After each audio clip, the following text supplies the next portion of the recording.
एक छोटा सा गांव था। वहां पर एक आदमी पहाड़ पर पत्थर तोड़ने का काम करता था। उसको अपनी जिंदगी से कोई गिला शिकवा नहीं था। पूरा दिन वो काम करता, मेहनत करता, दिन के एंड में जो थोड़ा बहुत पैसा मिलता वो जा करके अपने परिवार के साथ में थोड़ा सा टाइम स्पेंड करता और चैन से सो जाता। तो एक दिन रोज की तरह वो अपना काम खत्म करके अपने घर की तरफ जा रहा था। तो रास्ते में चलते चलते उसके मन में ख्याल आया कि ये भी कोई जिंदगी है कि सुबह से शाम तक मैं पत्थर तोड़ने का काम करता हूं और एंड में मेरे को थोड़े से पैसे मिलते हैं जिसमें मुश्किल से मेरा और मेरे परिवार का गुजारा हो पाता है। काश कुछ ऐसा हो जाए कि कहीं से मुझे कोई ऐसी शक्ति मिल जाए कि जो भी मैं चाहता हूं वो सच हो जाए। वो अपने घर पर गया, उसने खाना खाया, लेकिन उसका ध्यान खाने की तरफ नहीं था। उसके दिमाग में यही ख्याल चल रहा था। उसके बाद में वो यही सोचते सोचते सो गया। फिर नींद आने के कुछ देर बाद उसको एक सपना आया। सपने में उसने देखा कि रोज की तरह वो अपना काम खत्म करके अपने घर लौट रहा था। रास्ते में उसने एक बहुत ही बड़ा घर देखा और उसके मन में आया कि काश ये घर मेरा होता और मैं इसका मालिक होता। और उसके ये सोचते ही वो उस घर का मालिक बन गया। उसको यकीन ही नहीं हो रहा था कि जो उसने सोचा वो बन चुका है। लेकिन उसकी खुशी ज्यादा देर नहीं टिक पाई, क्योंकि उसको एकदम से एक शोर सुनाई दिया। उसने अपने घर के बाहर देखा कि एक बहुत बड़ी रैली निकल रही है जिसमें बीचों बीच एक पॉलिटिशियन है जो ऐसे ऐसे हाथ हिला रहा है। और वहां पर जितने भी लोग खड़े थे सब उसके नाम के नारे लगा रहे थे, उसके आगे हाथ जोड़ करके खड़े थे, सब उसको देखने के लिए तड़प रहे थे। तब उसको यह एहसास हुआ कि मैं कितना छोटा हूं उसके आगे। और फिर उसके अंदर से एक ख्याल उठा कि काश मैं ये पॉलिटिशियन होता और मेरे पास भी इतनी ही पावर होती जितनी कि इसके पास में है। बस उसका इतना सा सोचने की देर थी, वो पॉलिटिशियन बन गया।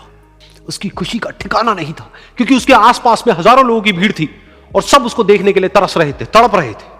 लेकिन उसकी ये खुशी भी ज्यादा देर नहीं टिक पाई। धूप बहुत ही तेज थी और उस पॉलिटिशियन को आदत नहीं थी इतनी गर्मी में रहने की। तो उस धूप की वजह से उसको चक्कर आ गए और वो बेहोश होकर के गिर गया। फिर उसको एहसास हुआ कि ये पॉलिटिशियन सबसे ताकतवर नहीं है, ये जो सूरज है ये सबसे ताकतवर है। और उसके मन में आया कि काश मैं ये सूरज बन जाऊं तो मेरे आगे कोई नहीं टिक पाएगा। और उसका इतना सा सोचने की देर थी और वो सूरज बन गया।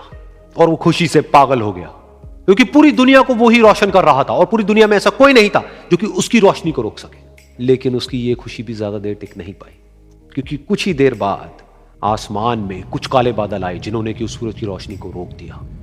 फिर उसको यह एहसास हुआ कि इस दुनिया में ऐसा भी कोई है जिसमें दम है उसकी रोशनी को रोकने का। और उसके मन में एक ख्याल उठा कि काश मैं वो बादल बन जाऊं। और वो बादल बन गया और आसमान में उड़ने लगा। उसको ऐसा लगा कि मैं आसमान में उड़ रहा हूं और अब मैं जहां चाहे वहां जा सकता हूं। लेकिन कुछ देर बाद वहां पर एक बहुत तेज हवा का झोंका आया जो कि उन बादलों को उड़ा करके ले गया। और फिर उसे ये समझ आया कि ये जो बादल हैं वो सूरज की रोशनी को तो रोक सकते हैं लेकिन हवा को नहीं रोक सकते। ये हवा उनको बहा करके ले जाती है। फिर उसके मन में आया कि काश मैं ये हवा बन जाऊं। और वो हवा बन गया। हवा बनने के बाद में उसको अपने अंदर एक अलग ही ऊर्जा का अनुभव हुआ।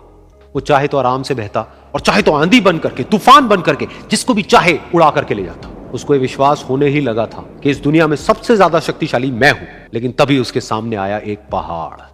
उसने अपनी पूरी ताकत लगा दी लेकिन उस पहाड़ को वो इतना सा भी नहीं हिला पाया। तब उसको यह एहसास हुआ कि इस दुनिया में कोई है जो हवा से भी ज्यादा शक्तिशाली है, जिसमें दम है उस हवा को रोकने का। फिर उसके मन में आया कि काश मैं ये पहाड़ होता। और वो पहाड़ बन गया। लेकिन हर बार की तरह इस बार भी उसकी खुशी ज्यादा देर तक नहीं टिक पाई। उसको एक जानी पहचानी सी आवाज सुनाई दी और साथ ही साथ उसको दर्द होने लगा, जैसे कि कोई है जो उसको तोड़ रहा है, उसको मार रहा है।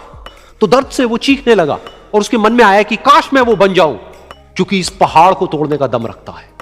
लेकिन इस बार उसकी एक ख्वाहिश पूरी नहीं हुई। वो रोने लगा, चीखने लगा, चिल्लाने लगा। उसने अपनी पूरी जान लगा दी लेकिन इस बार वो नहीं बन पाया। उसका दर्द बढ़ता ही चला जा रहा था और दर्द की वजह से एकदम से उसकी नींद खुली और सामने शीशा था। उसने शीशे में देखा और उसको समझ आया कि सपने में मैं वो क्यों नहीं बन पा रहा था जो मैं बनना चाहता था, क्योंकि असलियत में मैं वो ही हूं।